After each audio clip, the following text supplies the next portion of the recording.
first debate of the 2011 municipal election season, brought to you by the Kokomo Tribune and the Kokomo Perspective. Tonight will feature the two scheduled debates, the first of two scheduled debates between the candidates for mayor, incumbent Democrat Mayor Greg Goodnight and Republican challenger Scott Kern. I'm Don Wilson, publisher of the Kokomo Perspective, and I will be the moderator for tonight's event.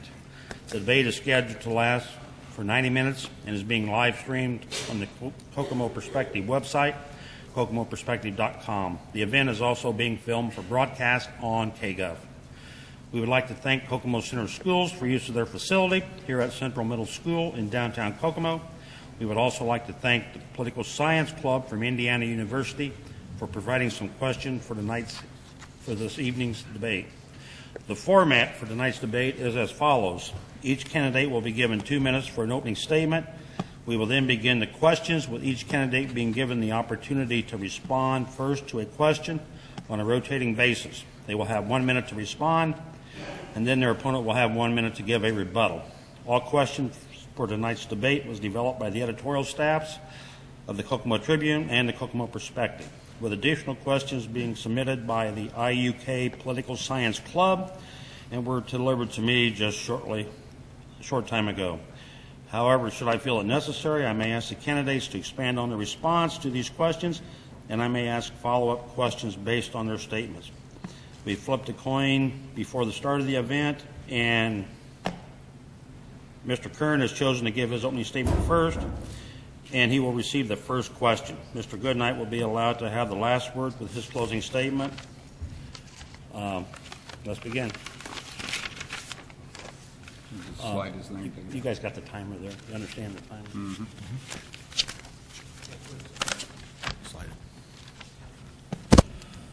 Good evening. 4 years ago, during the previous debates, the mayor sat up here and criticized Rick Hamilton for not bringing jobs to this community.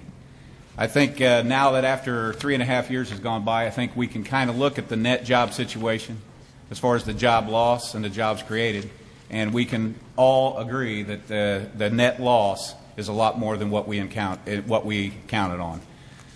Basically, what we're trying to get across to people, we've gone door to door over the last 6 months, and a resounding theme to everybody we talk to is we need jobs. We need economic opportunity. We need an opportunity to feel good about Kokomo.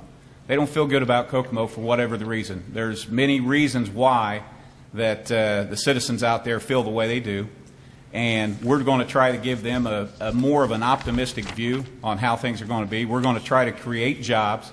We're going to spend more time creating jobs, focused on that instead of micromanaging our departments.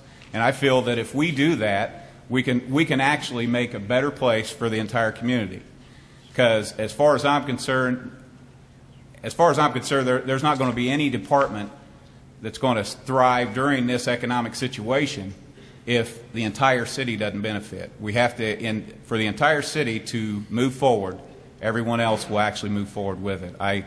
Hopefully this debate will go as planned, and I was a little apprehensive agreeing to the debates, and I hope everybody understands that my apprehensiveness. But we owe it to the citizens of Kokomo to come out here and allow you to see two candidates and listen to two candidates, and hopefully you'll walk away from here with a better understanding of which direction we want to go. Thanks again for coming.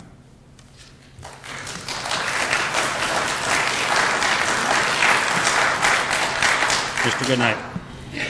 Thank you all for coming out tonight. I want to thank the Kokomo Tribune, Kokomo Perspective, and the political science students at IUK for hosting the debate, and the Kokomo Center School Corporation for use of their auditorium. When I was elected by the citizens of Kokomo 4 years ago, we hit the ground running with many ideas to move our city forward. Our goal was to improve the quality of life for our current residents and encourage people and businesses to move to our community. 4 years later, we have made great progress toward that goal. Even in the midst of the Great Recession, with our largest employers filing for bankruptcy, we have positioned our city for future growth and prosperity. While other cities were cutting services and amenities, Kokomo cut budgets and added services for its citizens. We could not have accomplished this without making sacrifices. just like so many of our families and businesses were forced to do. Many understood that city government would have to do more with less.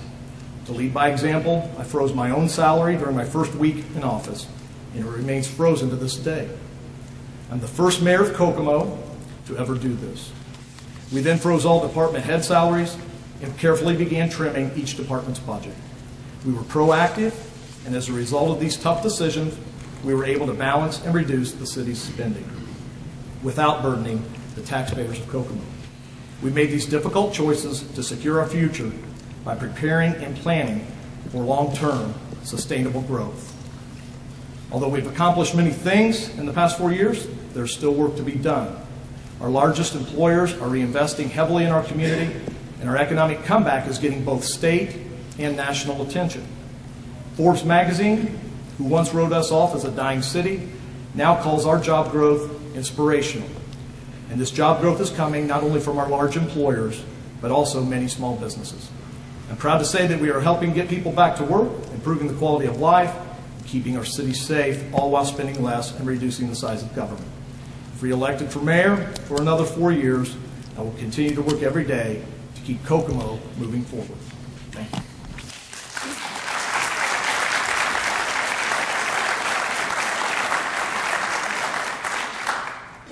Mr. Kern, you have criticized the city's use of federal funds on projects like the bus system and downtown infrastructure improvements. What is wrong with using federal funds, and if you had been offered the transportation and street money by the federal government, what would you have done differently if you were mayor?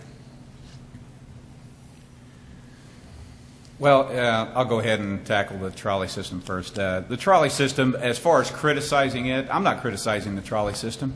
It is a great benefit and a great amenity for the city of Kokomo. What I've criticized is, what are we going to do? What are we going to do when the federal government stops funding it? That's my question. I don't think anybody's answered that question. We had an opportunity a couple years ago that when they considered raising, or I guess charging a fee for the trolley, they decided not to. And I'm not saying that that's the route to go either, because some of the people, most of the people that utilize this trolley can't afford it. And so as far as criticizing the trolley system, no, I have not. I understand there are people that need that system, and I understand that it potentially has to go on. But my question is, how are we going to fund it when the federal government cuts the funding to us? Part two of that question. Okay. Thank you. Mr. Goodnight. Yeah. The largest expenditure used from federal stimulus money was for the Dixon Road street reconstruction from Jefferson Road to north to Judson Road. The downtown, it's been misconstrued and misrepresented that the downtown improvements were not paid for with stimulus money. There was no stimulus money that went to that. It was community development block grant money, and it was the drainage money from the wastewater treatment plant to replace the sewer drains. The trolley, to answer Scott's question, is self-sustaining. The budget hearings that we just finished with the city of Kokomo pays for the trolley. The trolley system was paid for, the initial cost of the building, and the trolleys were paid for with federal dollars. The city is now budgeting for the drivers, the fuel, the repairs, whatever may happen with the buses. So there are no federal stimulus dollars going to the service provided by the trolley. The rides are not paid for by stimulus money, and that was a one-time shot. So it is already self-sustaining. Thank you. Mr. Goodnight, we've been told that a roundabout will be built at Park and Markland at a cost of about $2 million. Yet there is no roundabout, nor is there any indication that it will be built. One, does that intersection need a roundabout? Two, if it does need one, when will it be installed? And three, if it is not needed, how do you propose to handle the heavy congestion at that intersection that exists daily? Well, that's easy. Traffic studies have shown that that is the most congested four-way stop in the entire county at the corner of Park Road and Markland Avenue. I had two representatives of NDOT with me today. We took a tour of the city, myself and Kerry Stranahan with the representatives for about an hour and a half today. And that was one of the improvements that they had was needed in Kokomo, and we actually had that discussion. The federal government has put the money. It is earmarked to. They've already paid for the engineering and the architectural fees. That was allocated 2 years ago. The funding for the project will take place in the spring. Mr. Kern. Well, obviously, I think everybody that's traveled the city of Kokomo understands that that intersection is probably one of the most heavily traveled areas within the city of Kokomo. I don't think there's a question. I don't have the luxury of having some of the information. I haven't met with NDOT or anything like that. I don't think they want to meet with me yet. But hopefully that day will come, and we will have to evaluate those circumstances when they do come. I understand if money's been spent, you have to evaluate those circumstances to determine whether or not you want to continue on that path. It is an area of concern to a lot of taxpayers. That area is a lot less busy, if you will, nowadays than it was in the past, given the fact that a lot of our factories, when they let out, they all zip straight up Markland, and you have a backup from Markland clear to Leeds. So, you know, without having that inside information, we would have to just kind of wait and make that determination when the time came. Thank you. Mr. Kern, if elected, how will you handle public transportation? Will the trolley service continue? And if it does, will it still be provided at no cost to riders? Will you expand the service? And what are your plans for First City Rider? Well, as far as the trolley system, you know, that's going to take an evaluation once we get in there. We're going to have to get in there, and based upon the information given, you know, you can only determine that some of the information that you read on a daily basis is accurate. You know, everybody has an opportunity to read these publications and read the papers and read everything else and make their own determination as to whether or not everything you read is the absolute gospel. If we get in there and determine that the trolley system is fundable, the trolley system, it can continue to operate without having to adjust the fees, without having to charge a fee, then obviously that'll probably keep going. What about First City Rider? First City Rider, that's another situation that we're going to have to tackle once we get in there. I don't have the authority, obviously, to make that decision here. But hopefully that's an area of concern for the taxpayer that we need to evaluate. Mr. Goodnight. Well, my goal has been for the first year and for the second year as well is to keep the funding for the trolley, the costs for the riders at no cost. There are some logistical reasons why you would do that. Number one, I don't think it's appropriate. I don't think it's in anyone's best interest for the drivers to carry amounts of cash. If you put in a coin system or a token system, it becomes cumbersome for people to locate the coins. They may be waiting at a stop, could disrupt service, slow it down. The whole idea of a public transportation system is that it's reliable, it's affordable, and it meets its timeline so that these people can use it to get to work or get to their necessary appointments. So my goals and objectives are to keep it as free for as long as possible. And everything that we put forth in the budget for 2012 will make sure that that happens. As far as the First City Rider program, I think we need to continue to reevaluate that. I think it's a necessary part of our public transportation system. The only thing we could look at is possible shifting of times of when that is available to local residents. Thank you. Mr. Current question, the validity of the numbers or the possibility that the numbers may not be accurate. How do you count the riders?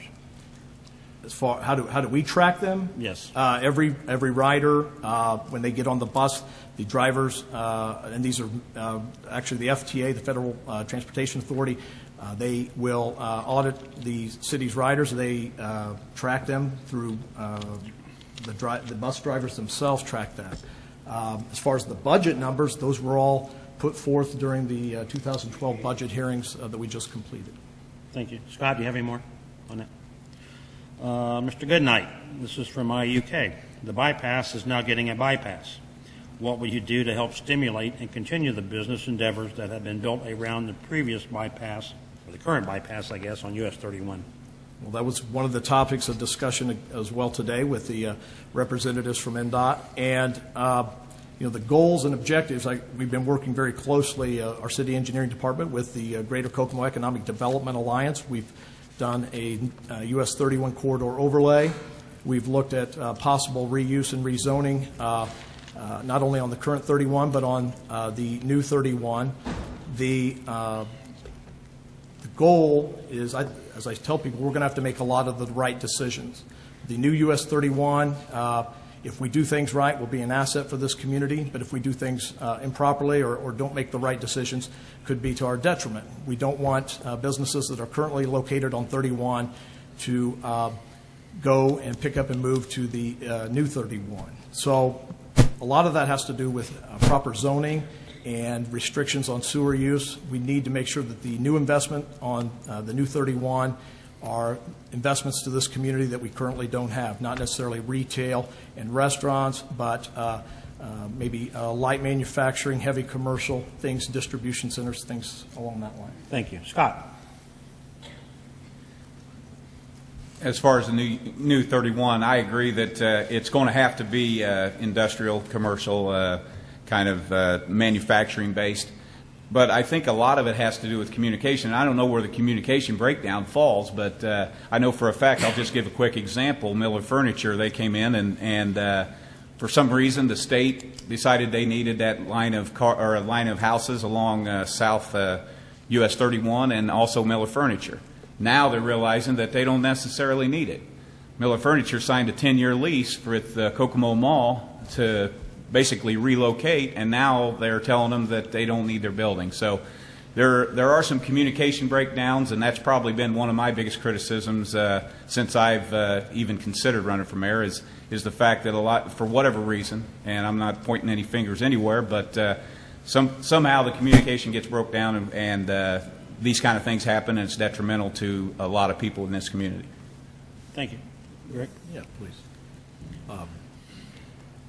I understand the miscommunication. I will say Robert Miller and Son is located in Tipton County.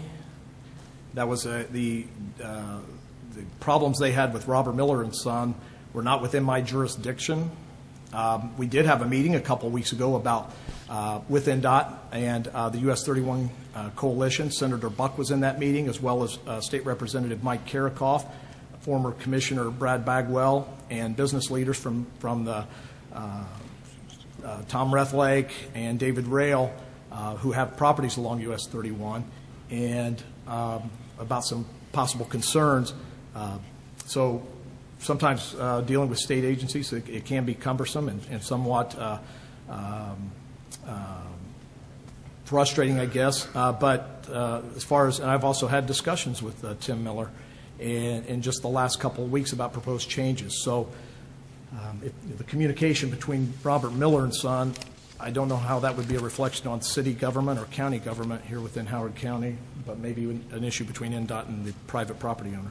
Mr. Kern, you have criticized the flowers, the bump outs, the two-way streets in downtown, and the new drainage system along Main and Union Streets. What is bad about these things, and how would you improve the appearance, the flow of traffic, and the drainage in Kokomo?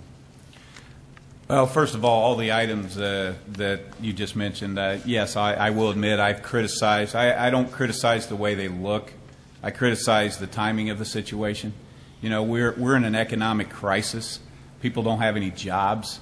They don't have any economic opportunities. They're looking for a job every day, and now they come in and see the administration, lack of a better term, spend all this money on flowers, bump outs, trying to make things more efficient. There's nothing efficient about the bump outs. That's just my personal opinion, and that's probably the opinion of all the residents here in Kokomo that's damaged their vehicles and tires on those bump outs. But my personal opinion is it's prioritizing. You know, I don't believe we're prioritizing in the best interest of the entire community. We're basically prioritizing, and we're focusing on a very small percentage of this community, and it's time that the rest of the community got their money's worth. That's my opinion. What would you have done with that money? I would have spread it out a lot more equally than where it is right now. Such as? such as farther reaching areas from the city. It was not strictly downtown as far as the I guess the self-watering drain basins, if I'm characterizing those correctly. I'm not sure that that's really a necessity, and I'm not sure the amount of money spent on that, but I think that is an area, like I said, I hate to keep dwelling back on this, but we've been going door to door, and some of the areas that we've walked through are just unbelievably in terrible shape, but they only have to walk 6 or 8 blocks to the downtown area just to see how great it is. So I think it's a matter of prioritizing the situation. Mr. Goodnight. First of all, I'd like to take credit for inventing the bump out, but I didn't do that. You can go up to, if you travel just about any city in Indiana, you can go on the downtown square in Monticello, downtown Marion, downtown Michigan City. You can see bump outs along Capitol Avenue in Indianapolis. Mayor Greg Ballard has actually put in the same catch basins along Capitol Avenue. So those are things that I didn't put in. I think those are important assets to the community. Fortunately for me and fortunately for Scott, we're not restricted to a wheelchair use. Those wheelchair ramps, a lot of our current corners do not meet current ADA standards. When we rebuilt those catch basins on those corners, we did not have the luxury of rebuilding them to the current standards because the ramp grade did not meet ADA compatibility. So we had to do something. We had to either access properties back or go out into the street to make sure that took place, so that we were in compliance. A lot of those are federal mandates. We don't have the luxury of picking and choosing which federal mandates that we adhere to. And so our options were to go out into the street or go backwards. It also gives us, those things also provide a safety feature. If people are having trouble driving them, I would just ask that they take a little extra caution. Thanks, Rick. Mr. Goodnight. Sure. With Greater Kokomo Economic Development Alliance working on a foreign investment strategy, should Kokomo enter into a sister relationship with a Chinese city, and how will that benefit Kokomo in the future? Sure. What have you done or will you do to capitalize on the sister city relationship Kokomo currently has with city in Portugal? As far as I know, there has not been any communication with the, I think it was Braga, if I remember right, yes, in Portugal. I've seen no correspondence from any leaders from that city.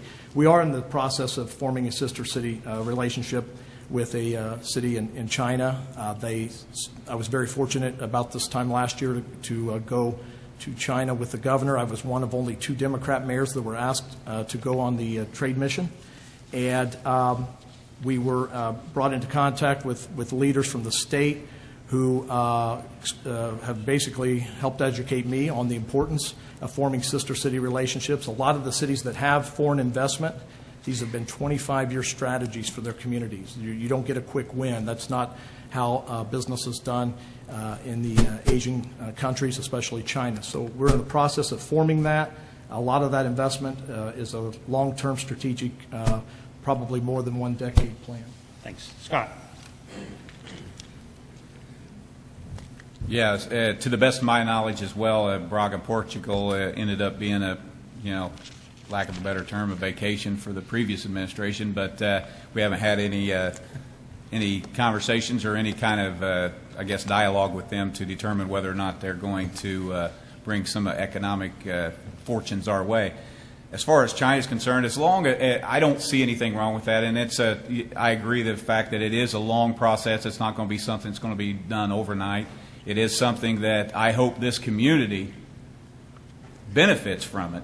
Instead of sending something over there, I hope we can get something from over there sent here that would benefit our community. That's my fear. My fear in that whole arrangement. But as far as I'm concerned, I think keeping relationships like that ought to happen, and we ought to continue to do that. But we need to make sure that it benefits this community and show everyone that we're doing everything possible to benefit this community, and put some safeguards in place to where we're not sending jobs over there. Mr. Kern from IUK, with the current economic situation, what are you hoping to do to stimulate Kokomo's economy? Well, first of all, I've said this at a couple different functions here recently. We're going to focus night and day on jobs, and I understand that this administration is going to say they've done the same thing, and I can sit here and beg to differ on a little bit, because I'm not the type of leader that's going to micromanage. I'm hoping to put people in place that can actually do the job and let them do the job, and then I'm going to put my focus on trying to get economic opportunities here in Kokomo, Indiana. We're looking at a couple different things that we're looking at a Kokomo-owned industry. It's more of a kind of a plan that we look to possibly purchase community involvement along with government involvement, purchase a city or purchase a business outside of Kokomo, Indiana, perhaps even outside the state of Indiana, and bring them here and utilize that. I mean, that's something that we could look at. There are many ways we can go about doing this. A lot of it's just the approach and how you go about doing that. And I understand we are in an economic downturn, and we got to do everything we can to shift that momentum. A lot of it's confidence. You have consumer confidence around as far as the national level is concerned with the stock market, and I think you have the same thing on local level. You have a confidence issue, and right now, Kokomo, Indiana, we don't have a lot of confidence. That idea of buying a business, how would you fund that? Well, it'd be a joint venture between government and community involvement. I mean, and like I said, that's one of those. It's going to take a lot of communication, cooperation for all of us to come to some sort of conclusion that this is something that could work. But I mean, it is something that we feel like that we have an opportunity to at least venture down that road, and we're going to have to experiment on different ways of doing things, because currently whatever we're doing isn't exactly pumping the jobs into Kokomo, Indiana. Any other ideas you'd like to bring forward? Not at this time. Greg. Well, if we get a With chance. the current economic situation, what are you hoping to do to stimulate Kokomo's economy if given a second term? Sure. At some point, I wouldn't mind going back and hearing this, because I'm not sure I've ever heard of a city buying a private business or private industry in a free market society. So at some point, I wouldn't mind going back and digging into this a little bit further. Anyways, my point is Kokomo's biggest economic development challenge is simple. We have not retained our workers as residents, and this is something that's been going on here since the early 1990s. And we lose out on those secondary jobs. If people collect their paychecks, and there are over 10,000 that drive to our community each day and pick up their paycheck, and they go back to their county of residence and spend it. They're not buying their insurance here. They're not buying a car here. They're not buying their auto parts here. They're not buying their furniture here. They're not visiting our doctors, our dentists, our eye doctors, our healthcare facilities. They're not participating in the community on boards and civil and service organizations. That is our biggest economic development challenge. That's something we can fix ourselves. We don't have to rely on Indianapolis or Washington, D.C., or a huge multinational corporation. We can fix that by making this a place where people want to live, having nice parks, having nice walk paths. Forbes magazine just rated us one of the fourth best city to live in cheaply. It's an inexpensive place to live, and the fact that a national publication recognized us for such, I think it says a lot about what myself and the City Council has done. Scott, do you have more to add? Yeah, I'd like to touch a little bit on, first of all, the cheapest place to live. I think that's the actual headline, cheapest place to live. I'm not sure that's flattering.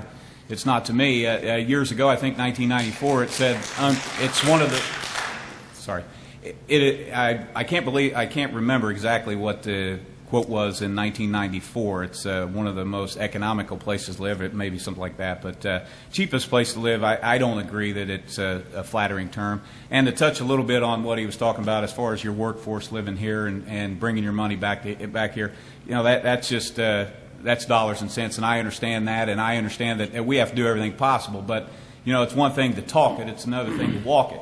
You sit up here and you say that you want to hire the workforce and keep them here, but we continue to hire workforce away from here. And these same people that he's saying that he wants to stay here, keep going away and keep taking the money outside of our community. Great example, and real quick, the great example is the new fire station. We had an opportunity to put a lot of work here in the new fire station. $2.5 million or somewhere in that range. If you figure land acquisition and everything else, I think we had one local contractor get a bid, and that was it. And that is not right for this community to spend that kind of money and then send all that business away from here, send it to Indianapolis. What is wrong with if a house with the same amount of square footage in a similar neighborhood in City A is more expensive than a similar housing or similar house in Kokomo? What is wrong with that? What is wrong with are you talking about, are we going back to the cheapest comment? Yes, I'm sorry. And I think where I'm going with that is the headline was poorly produced in my opinion. Cheapest isn't a good description of Kokomo, and I don't think it did us a whole lot of favors in regards to that, but there's nothing wrong with that. But I think there's a lot of factors that weigh into why we made that list. You know, we're in Indiana, we're 24th in the country in foreclosures, but we're actually the #1 city in Indiana in foreclosures.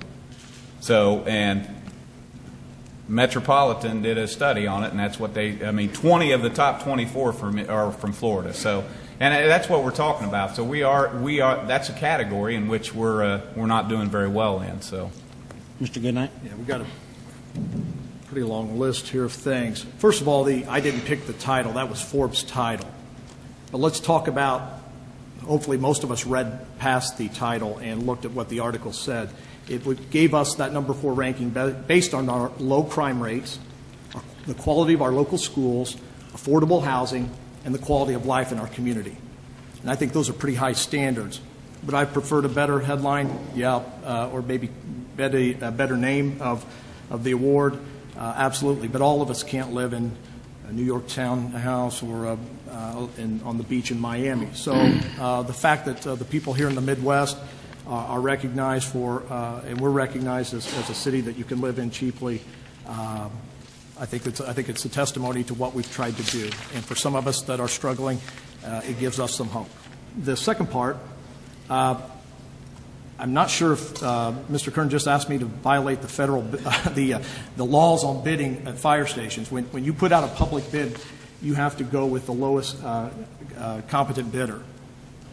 I can't pick and choose which contractors to remove from the list.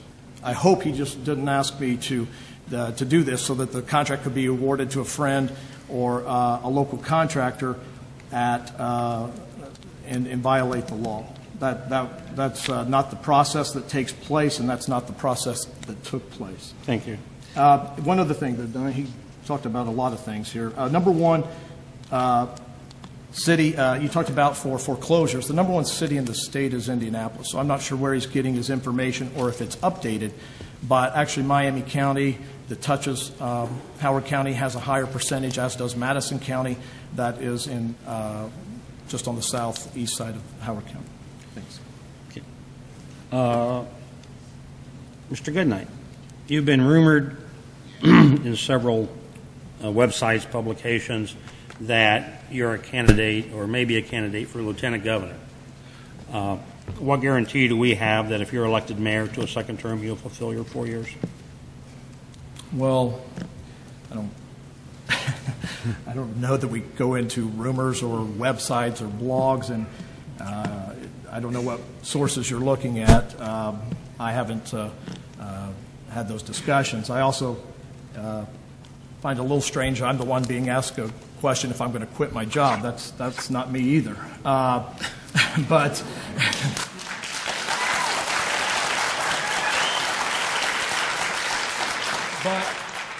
to answer that, I'm running for mayor because I think we've done a great job under the circumstances.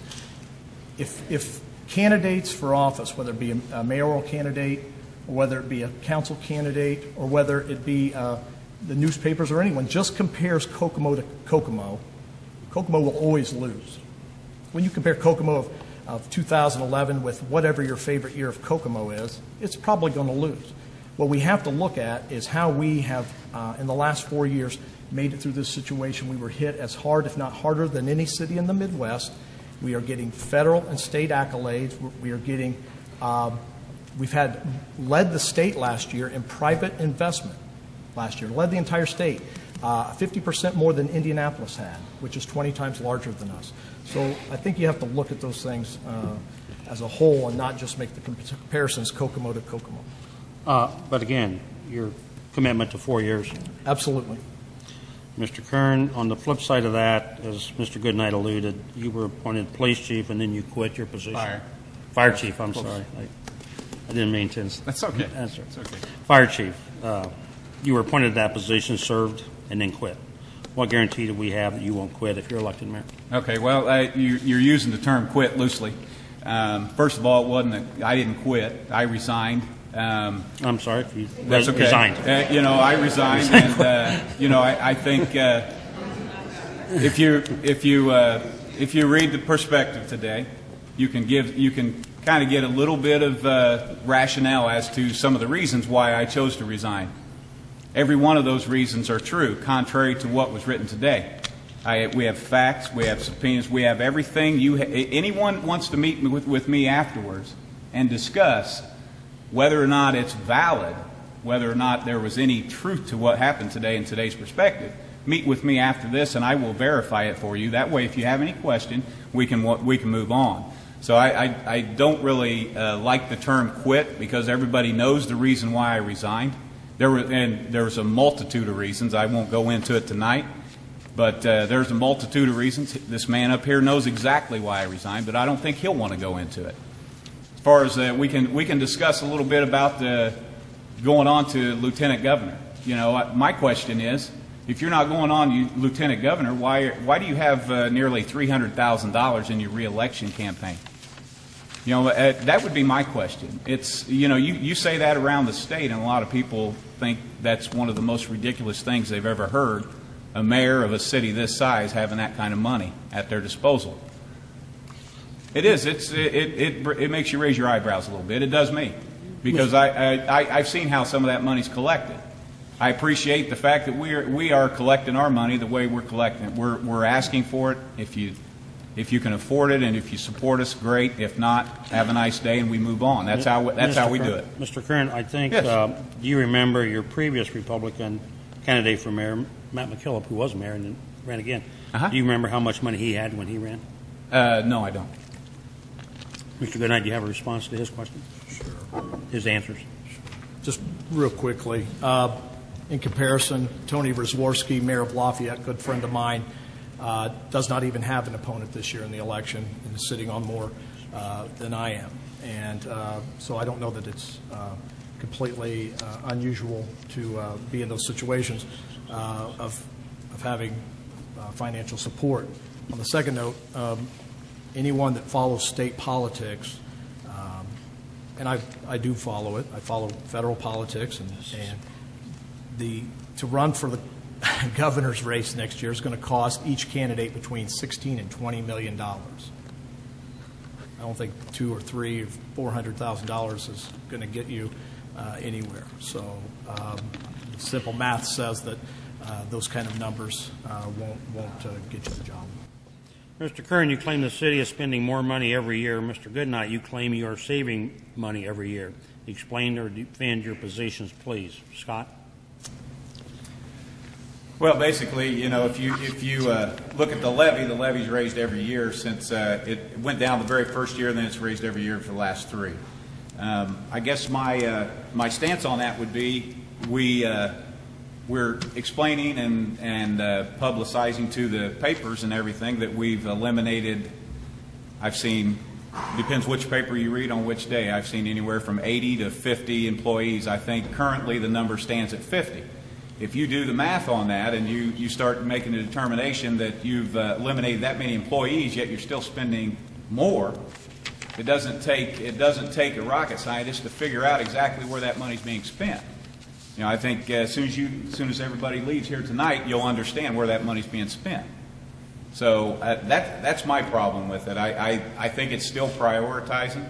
It's basically a delivery of services, and a lot of people are going to say that the services are just as well today as they were 4 years ago. That's debatable at best. Please, Mr. Goodnight, are you spending more or less? We are spending less, and this brings us to a fundamental problem. The levy that's advertised and potentially collected has nothing to do with the amount of money that's spent. For somebody to be in this position running for this office for a city and not know the difference between the advertised levy and the potential amount to be collected and the amount of money that is actually spent is a problem. The levy that is potentially collected is the advertised amount that we do at budget time for potential tax collections. We've had years where those collections haven't come through. Maybe it's foreclosed homes. We had one year when, unfortunately, Chrysler didn't pay their $6 million. So that money never came in. It never made it into city coffers. We did reach an agreement to get that money back, but it's over an extended period of time. The budget money has nothing to do with the amount of money that you spend. The budget is nothing more than an appropriation from the city council giving the mayor the authority to spend at those allocated levels. It has nothing to do with the amount of money you spend. Now, to answer the big question and to correct my opponent, we are spending less. We've spent less every single year since I've been in office. I would love to take full credit for that, but that's not right. I have a hardworking group of department heads. I have a very attentive board of works, and I'm very fortunate, even though my city council is split 5 Democrats to 4 Republicans, I'm very fortunate to have a very astute city council that does a great job of understanding the big picture that Kokomo is facing. Thank you. Just to touch on that, I know the difference between advertised and actual budget. You know, the advertised budget was $38,546,486. So I know the difference. You know, I can read the numbers. So just I wanted to clarify that for you people out here. Let's see one thing. The State Board of Accounts audits the city of Kokomo every year, just like they audit every other municipality. And it's been those numbers have been given to the press. They're open for anyone to see. We have spent less money each year in the city budget. We have spent less money each year in the wastewater treatment facility, which is the public utility, and collectively we have spent less money on those two combined. Thanks. Mr. Goodnight, how would you assess the performance of the Nova Health Clinic as it pertains to the service provided and the impacted taxpayers and employees? If elected, will you seek to continue this service? Yes, the Novia Clinic, it's a city healthcare clinic that is we use in cooperation with county government and the Taylor School Corporation. Employees, for them, it's a benefit. They can get some medicines at free or reduced cost. They also can have certain things done at the Novia Clinic on a regular basis. This is not just used by city employees, but the other government units as well.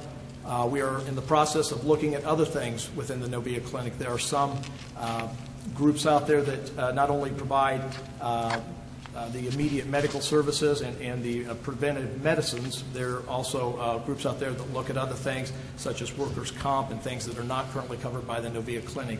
I think they have, the Novia Clinic's done a great job. I'll just give you an example. When city employees go to make a regular doctor's visit, it costs $150. Normally $30 is paid by the city employee and $120 is paid by the taxpayers of Kokomo. By us contracting with Novia and using local doctors at that facility, we're able to cut the healthcare costs. We're seeing numbers of well over $500,000 a year.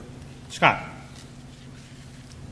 As far as the Novia Clinic, I believe that it is definitely a service that must be continued. Unfortunately, under the circumstances of how we came about utilizing the Novia Clinic, 4 years ago we published, or I think my opponent up here published that he was going to keep the daycare working and also utilize it as an educational facility in the evenings for some of its employees and some of the people that utilize it there in the North End.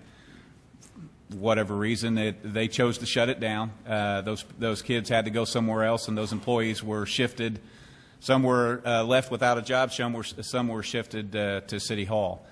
So I think as long as we can continue to cut costs, as long as we can continue to save the workers of this city as well as the other people around the city who utilize Novia, as long as we can continue to cut those costs, I believe that we're going to continue utilizing Novia Clinic until such time that we can't utilize it to save us money. Okay. Just one thing on the city daycare center. I do think it's unfortunate. I think that the daycare center provided a need inside this community for those that needed quality daycare, and the standards that were brought about at that facility were second to none. Unfortunately, that was a decision the city council made to close the facility, and looking back, I support that. I think they were proactive. They recognized with property tax caps, diminishing value of properties, and the soft economy, especially related to manufacturing and automotive, that we could not do business as we had always done. We could not continue to operate Kokomo government in 2009, 10, and 11 as we had operated it in 1996 or 1997. Scott, many people make their decisions on Election Day by what they see from their front porch. If the potholes are filled, the trash is picked up on time, streets are safe, then all is fine. What do the people of Kokomo see from their front porch, and what, if anything, needs to be changed with that picture? Well, it depends on what neighborhood you're in, actually. We were on Jefferson Street last night and talking to a girl. She's 25 years old. She's had 2 tours in Iraq, and she said she's more scared now living on Jefferson Street with a meth lab right across the street than she was in Iraq. So I think it's all based upon perception. It's all based upon your vantage point and how you view things. You know, our economic situation right now is I said glim at best, and I don't see it getting a lot better right now, and unless we change things.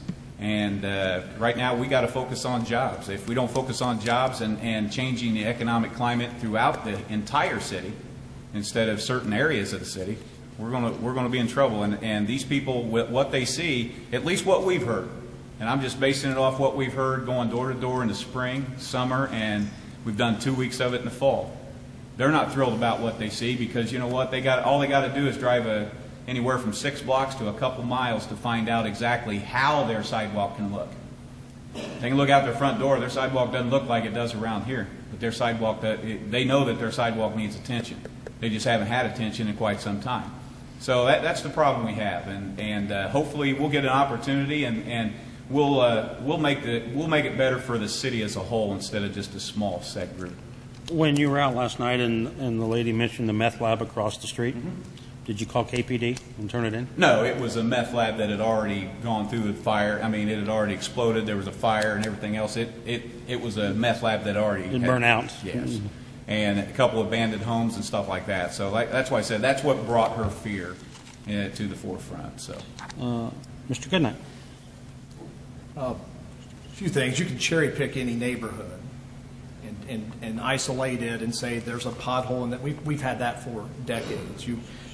Every neighborhood goes through transformation and investment, but they all cost money.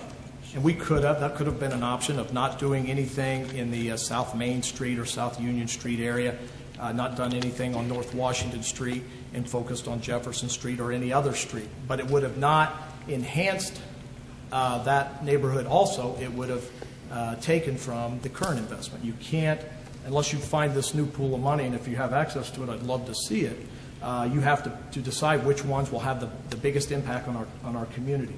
So cherry-picking neighborhoods or streets, I live just about 4 blocks from Jefferson Street, in the area that you're talking about. I feel very safe in my neighborhood. Statistics show that crime rates in all, especially violent crimes at all levels, have went down over the last 4 years. So our neighborhoods are very safe. You can sit and interview somebody and probably extract whatever comment or whatever thought you want from them. But the truth of the matter is you can't cherry pick and isolate potholes in certain neighborhoods. You need to look at a broader picture of the city as a whole and determine, is this city in better shape than the other cities that we see ourselves with. And you can pick just about any other Midwestern industrial blue-collar city, and I do travel those cities. Thanks, Greg. Yep.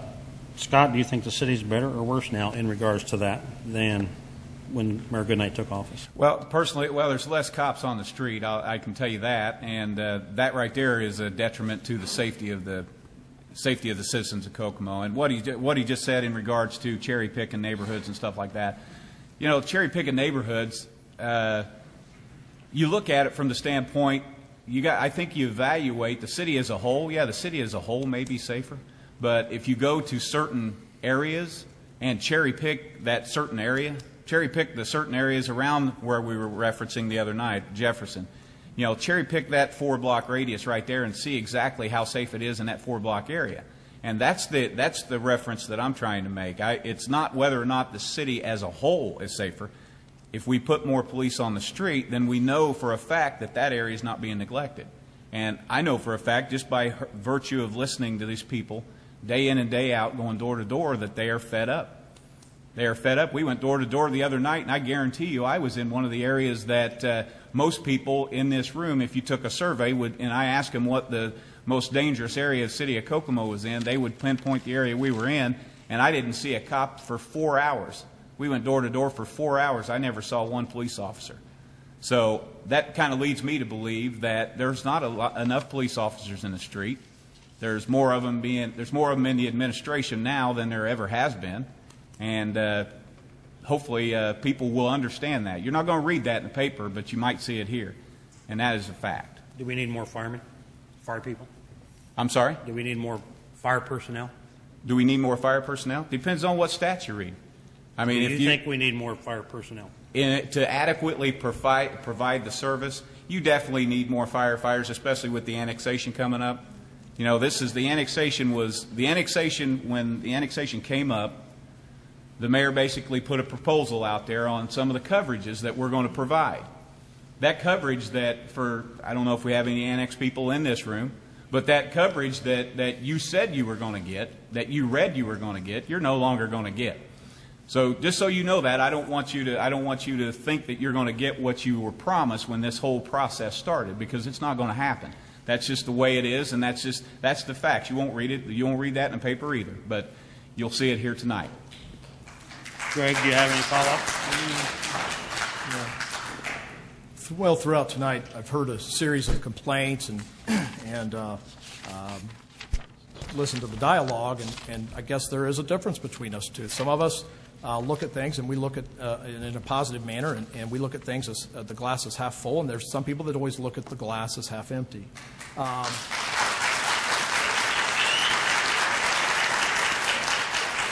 Scott just brought up adding more firefighters. We need to add more firefighters. Do you understand, people, that the cost of each firefighter costs the city about $80,000 a year when you look at the wages, benefits, retirement plan, paid days off, all the things that go with that, all those things. Police are about the same, $80,000. He's also advocated new sidewalks on Jefferson Street.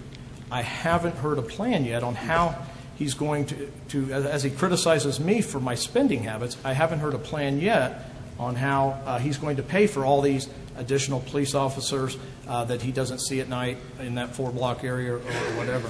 So I'm kind of curious, during these tough economic times, I'm not going to add more police officers or more firefighters if there's not a need. I have to see a need, and it has to be justified to do that. And when you look at crime rates going down and all those things that point to a safer community, I think we have to look at them and add it as needed, and not just make a irrational decision based on emotions. Can I touch on that? First of all, it's not on emotions, it's on facts. It's on the city's done basically feasibility studies over the last 3 decades. And all of those feasibility studies have basically given the numbers on what your fire protection should be. We spent an average of about $30,000 on each study. When I say we, I meant the city of Kokomo under numerous mayors, and they have all said that. They've all said we need a south end fire station. They said that 30 years ago. Now, we took it until 2011 to actually put a station out there. Everything's based upon response times. Every single thing is based upon response times. If you're okay waiting 20 minutes as you're having a heart attack, then you'll be okay. You know, we'll get there eventually, but that's what it's about. It's not about serving this on emotion or doing this on emotion. This is about what the feasibility study said. We need these people. Now, I can sit here and tell you, I understand that that's not something that Scott Kern is going to do if I'm elected mayor. That's not one of my first priorities. My first priority is the city of Kokomo. If the city of Kokomo doesn't make it, the fire department doesn't make it anyway, so it doesn't matter. So I think these people are going to paint a picture that I'm the one going to go in there and I'm going to hire all these firemen, I'm going to hire all these policemen. I didn't say that about the policemen for sure. I did say that a study recommends that you hire firefighters. But as far as the police officers are concerned, it's how you proportion your staff. Right now, I don't think it's proportioned in the correct manner. I think we got too many chiefs and not enough Indians. How many firemen and how would you fund them? How many firemen would you hire and how would you pay for them? I would have to look back at the annexation study, the feasibility study, and we would make that determination at that point.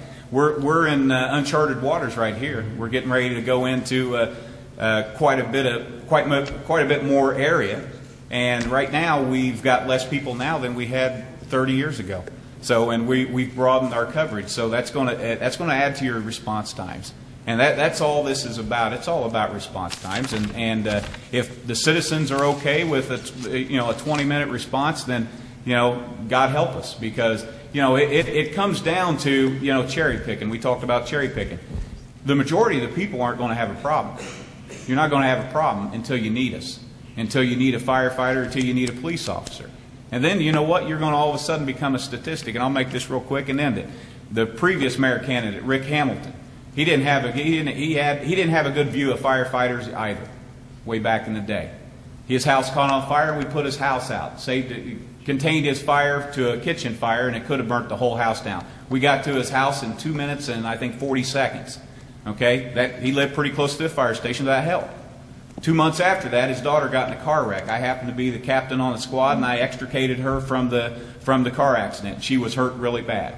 He came up afterwards and he visited me at Station 4 and expressed to me just how wrong he was in his opinion of police and firefighters. Thank you. Mr. Goodnight, you have a follow-up? Yeah, just a couple things real quick. Scott did, whether accidentally or on purpose, did just give us a compliment that there was a study done about 20 years ago that said there was a need for a fire station on the southeast portion of this city. And I'm going to give a plug to our city council members, both Democrat and Republican, who made sure that happened. And that was something, even during a recession, we were able to accomplish. If you if you take the time to read that study, it gives it lays out the plan on how that will be staffed. And it said you would take the firefighters from old station number 2, which was incorporated with station number 1 downtown, and they would provide staffing for the new station at the southeast part of the city. What I think is interesting to note, though, and we finally got to what the real issue is of why we're up here tonight. This is about the fire department, and it's about trying to basically try to right what someone thought was a wrong. But we went with less firefighters for about a year and a half until we were able to get the SAFER grant. And temporary Chief Myers and Chief O'Neill were able to run this fire department with much less staff for about a year and a half. And if you remember why Scott quit, it was because of the ambulance service. Go back. Don't take my word for it. Read and dig up the old newspaper quotes, and that's why he left. He said that we were making Kokomo unsafe. But yet we went a year and a half. The city didn't burn to the ground. There wasn't all this travesty. I did keep my word that I would, if I found outside sourcing to bring firefighters back, that I would do that, and we were able to do that through the federal government. But the truth is, we have to be more efficient.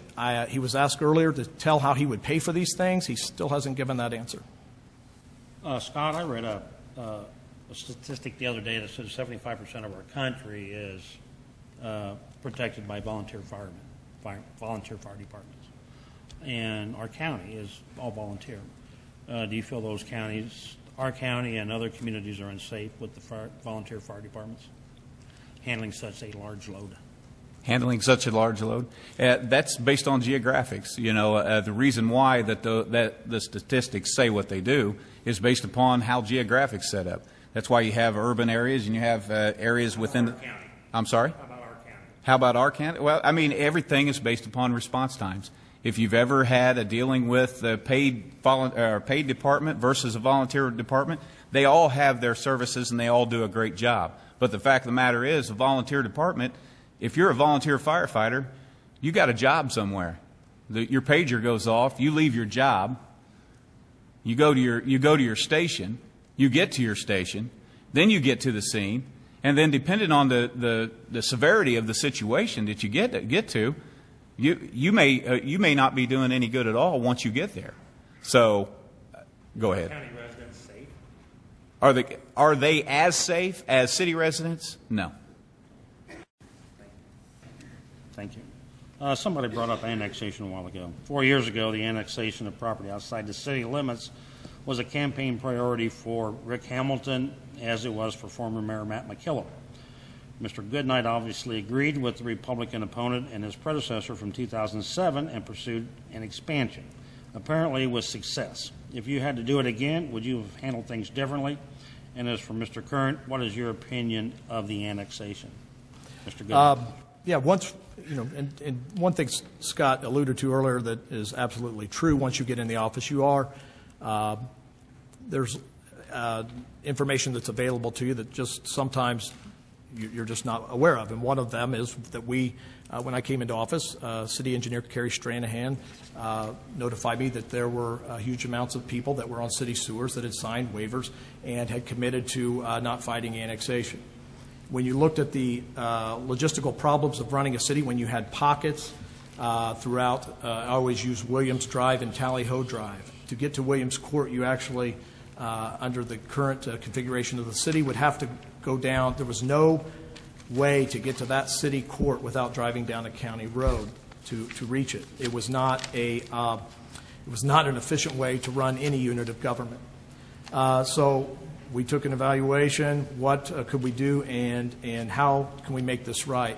And IO annexation has a negative connotation to some people.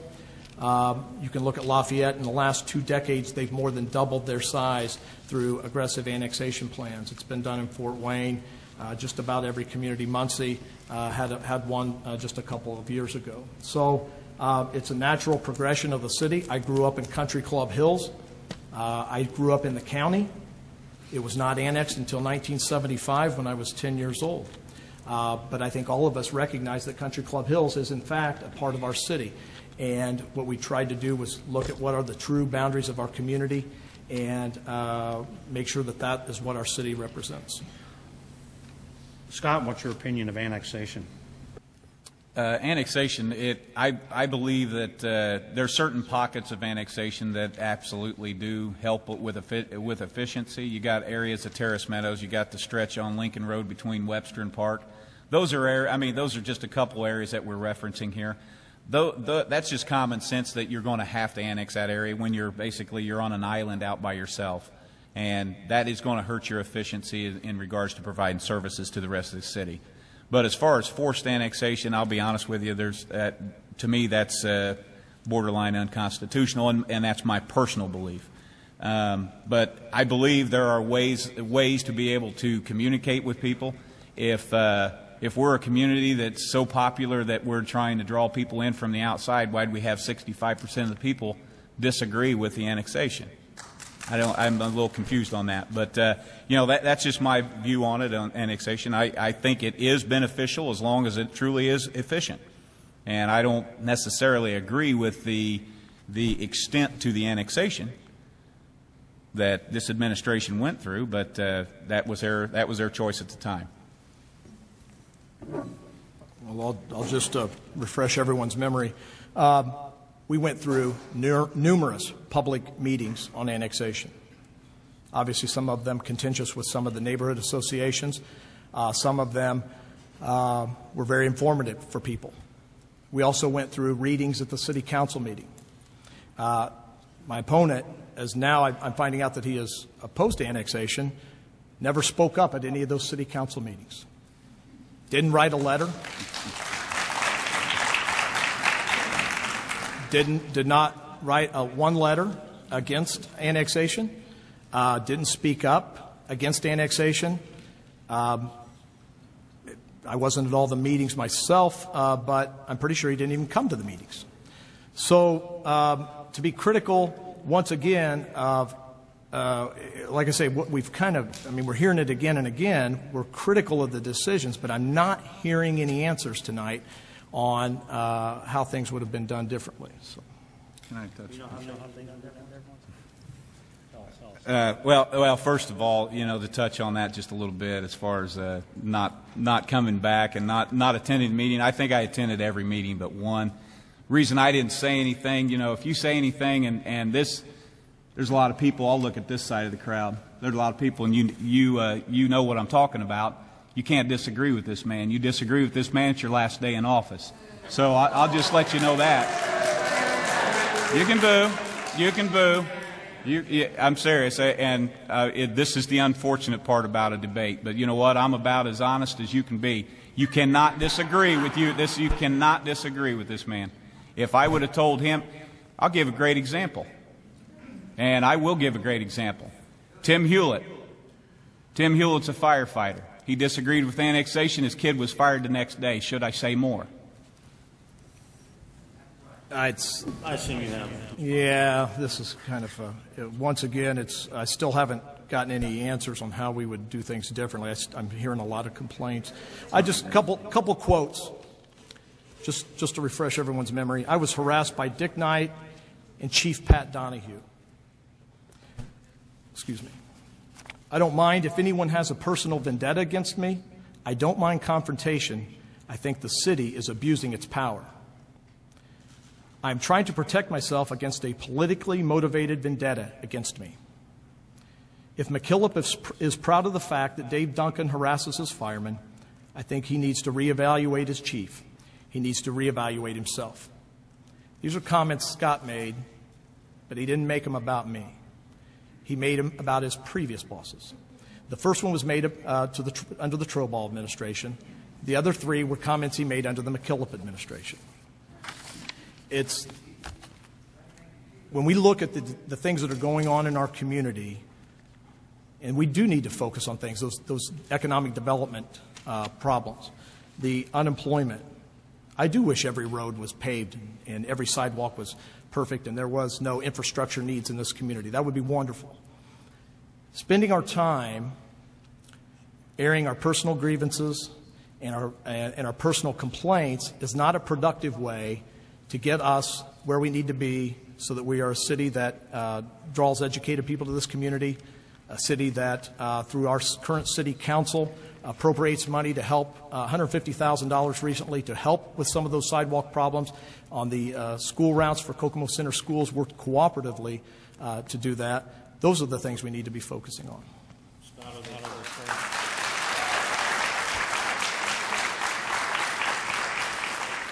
Scott, are those accurate quotes?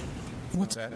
Are those accurate quotes? I'd have to see them again. I'd say the majority of them might be accurate, but I can probably follow that up with if during that point in time in my life, this man standing right next to me agreed with every aspect of those quotes, every one of them. Stood right there in City Hall and agreed with me, and actually agreed with me to the extent that he knew I was the right guy for the chief's job. But he, for whatever reason, he chose to want to be fire chief himself, and chose to want to be the mayor. I'm going to be the fire chief. I'm just going to be every department head, and I'm going to rule that way. And that's basically what we want to get rid of. We want to get rid of that style of leadership. That's all I'm saying. We need a style of leadership with cooperation, not rule with an iron thumb. There are times and places to where you have to make tough decisions, even though he thinks I don't have the ability to make a tough decision. I know that for a fact, but go ahead. During the Troball administration, during the McKillop administration, that those quotes allegedly came from, are those accurate quotes? That's been a long time ago. The Dick Knight one, I have no idea what that one's about. But you know what? Jim Troball, the only question we had was during one of those feasibility study discussions. And we just had a discussion on, I think during a time he said hey, there's no way in the world he'd ever build a fire station. And you know what? He kept his word. So, you know, and at that time we had several feasibility studies that talked about it. But we're getting off in the weeds here, and you know, it's not about that. It is about what's going on in this community. It is about what's not going on in this community. It's about bringing jobs here. It's about bringing more jobs here than we're losing. And right now we're on the bottom side of that, and we got to turn it around. Touch on that just real quick on the jobs issue. Just the latest unemployment numbers that came out from the state, and they track this by metropolitan statistical area, they track it by county, and they track it by city. The state's unemployment went up across the entire state 0.2%. Kokomo beat that trend. We went down 0.1%.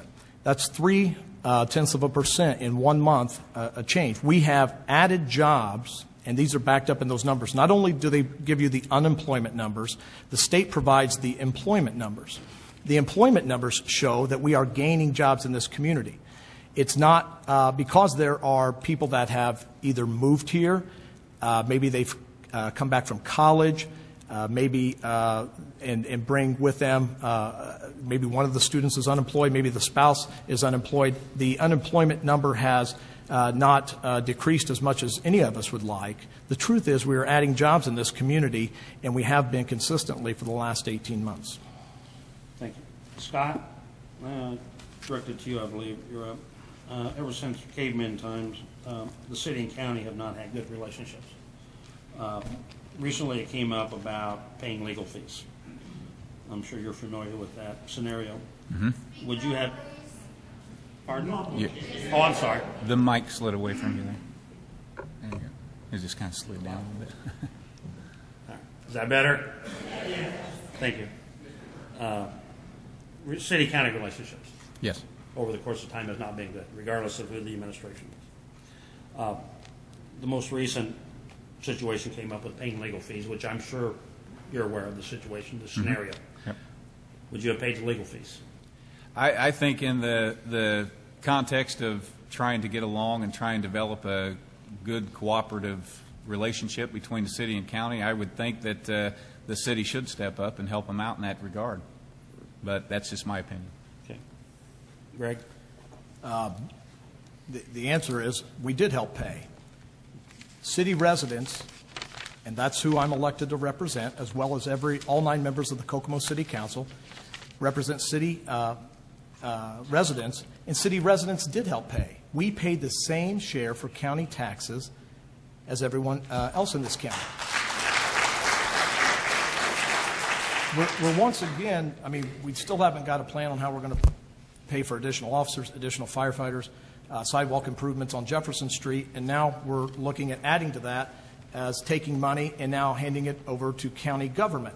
County government has the responsibility to collect taxes, to assess properties, to distribute those taxes. And unfortunately, because of a couple of our large employers, they were faced with some legal fees.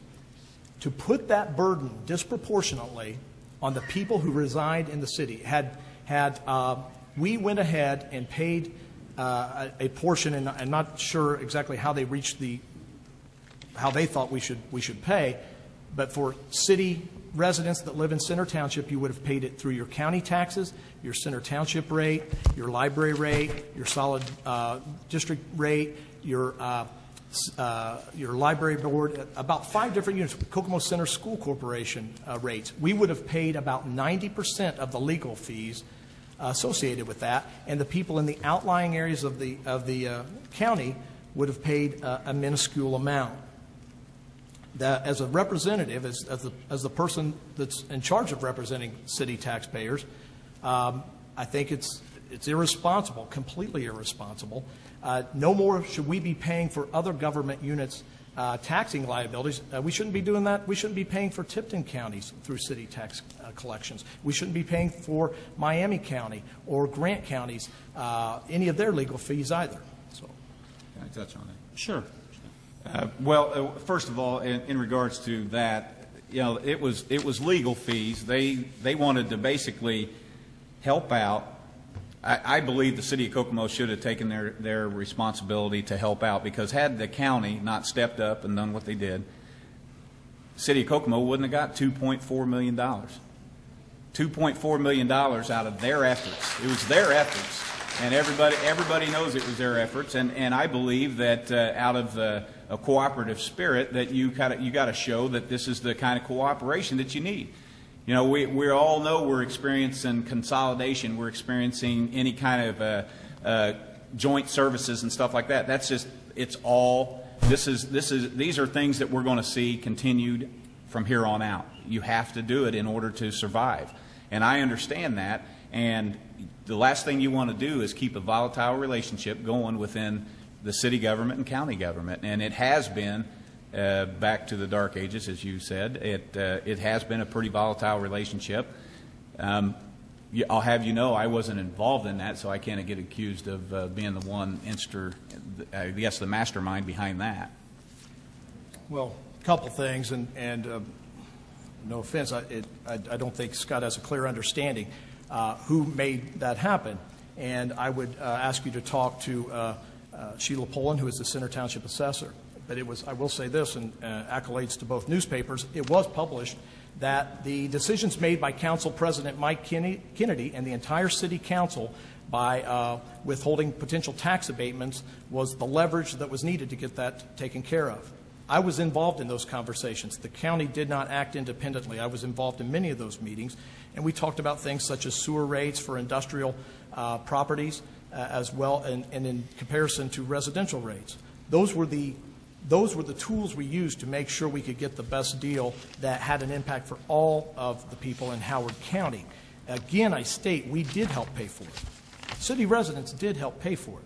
We paid our county taxes, just like the people of Rocheville, just like the people of Greentown, and in the unincorporated areas of other townships. And the last thing I'll say is that's one item.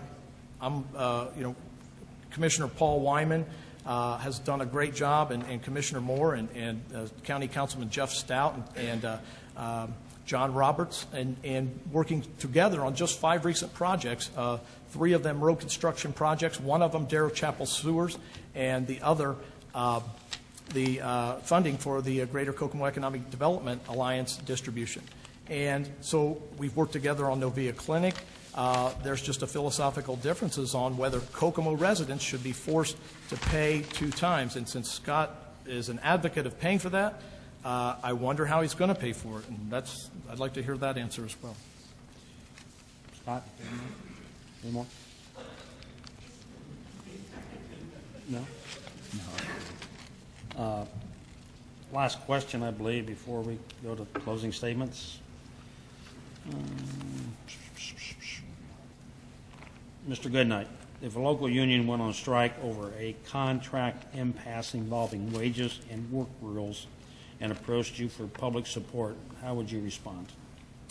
Can you repeat the question? Did you say a public? If a local union went on strike over a contract impasse involving wages and work rules and approached you for public support, how would you respond? I would have to evaluate, but normally I've done that. In fact, I just sent a letter this week to our U.S. senators and our U.S. congressional delegation in support of some of the issues that are facing the postal workers here in this country. That's not a private business. That is a government postal service and their employees. Obviously, everything would hinder around what their objectives were and what the issue is that's keeping them on the street. But for the most part, I have no problem supporting local employees in their endeavors. But it obviously would depend on what the issue was and what role we might play. Thank you. Scott? Can you repeat the question? Sure, if I can find it.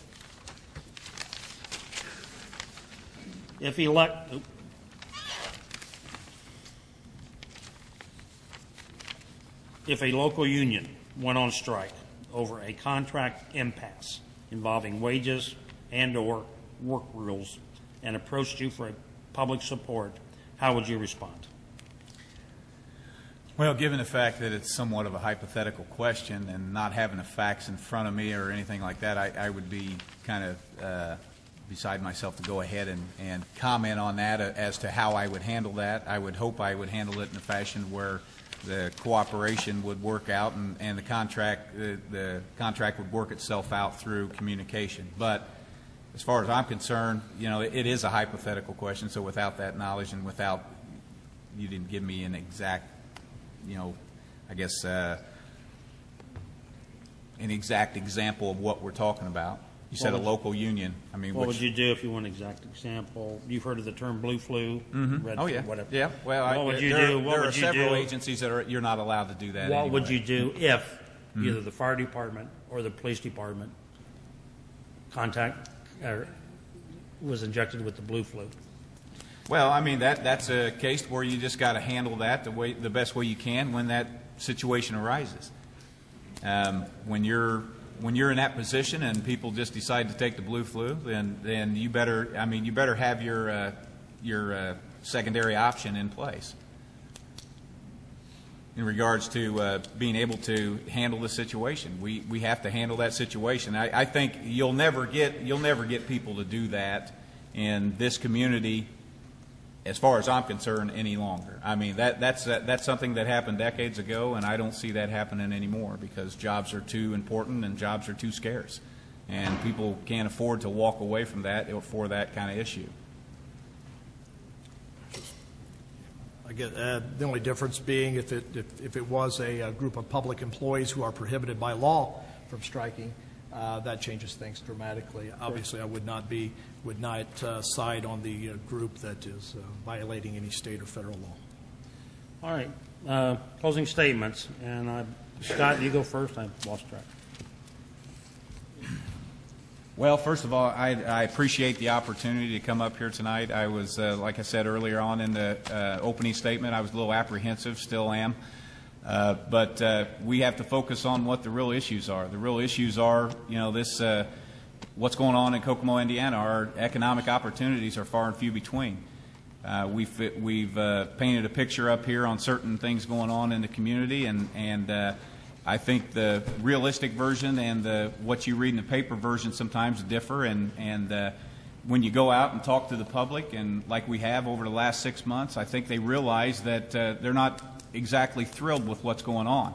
I think a lot of distribution of services, a lot of prioritizing needs to happen, and they're not really content with how the priorities are put into place right now.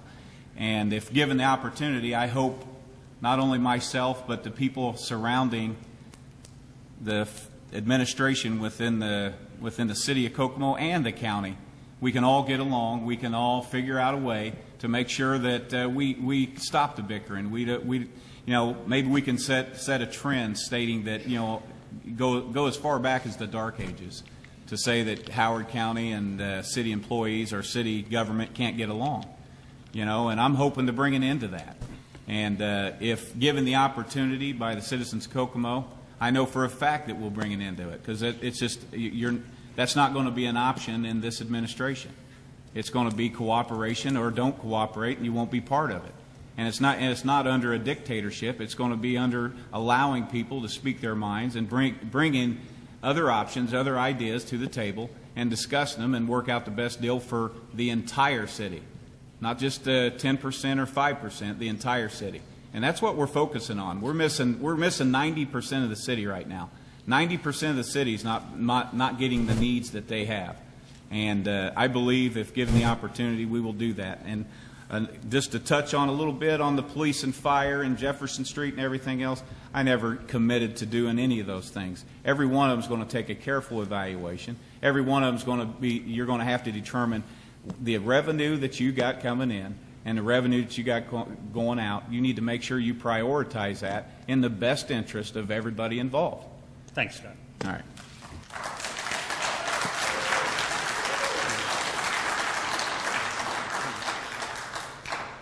First of all, I do want to thank everyone for coming out tonight, and I do appreciate the opportunity to share these thoughts and ideas with you as well. I just want to want to reference, again, there were a lot of complaints aired tonight, and I still didn't hear any of the ideas on how to pay for those things, including the last question on paying for legal fees and what pot of money that would come out of. We have been able, over the last couple of years, to get a lot of things accomplished.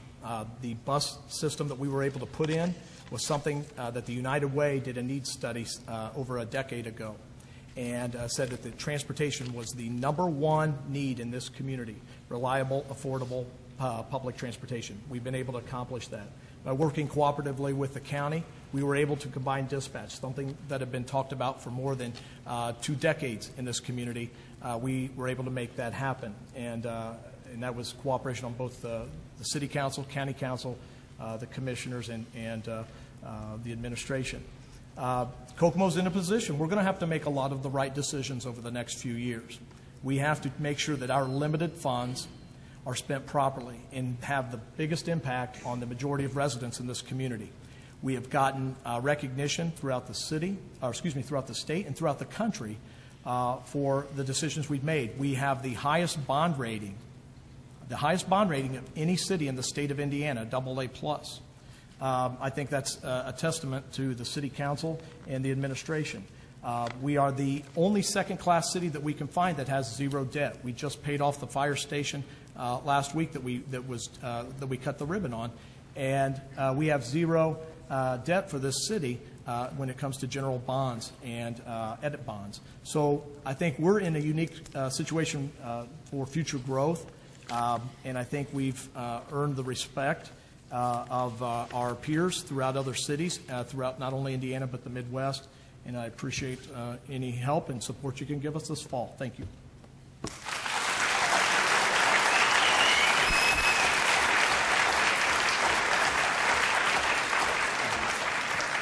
Thank you for coming.